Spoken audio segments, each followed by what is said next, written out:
पावसाळा असो, हिवाळा असो किंवा उन्हाळा असो, हिरव्या पालेभाज्या ह्या खाल्ल्याच पाहिजेत. याच्याशी कोण कोण सहमत आहे नक्की कॉमेंट करून सांगा. तर चला, आज मंडेमध्ये गेल्यावरती मला भाजीवाल्या ताईंनी म्हटलं स्वस्त घेऊन जावा मेथी, त्यामुळे त्यांनी मला 15 रुपयाला 2 गड्ड्या दिल्या. त्या पण एकदम स्वच्छ होत्या.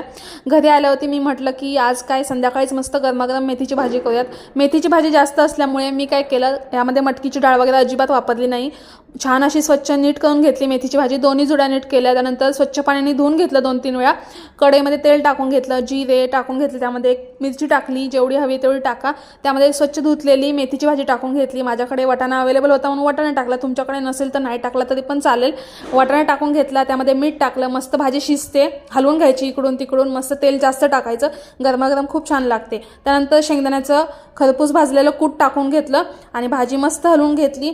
आणि गरमागरम भाजी तुम्ही भाकरीसोबत खाऊ शकता, चपातीसोबत, पोळीसोबत, जे काय असेल तुमचं. मस्त लागते, एकदम रक्त वाढतं. नक्की खा आणि चॅनलला सबस्क्राईब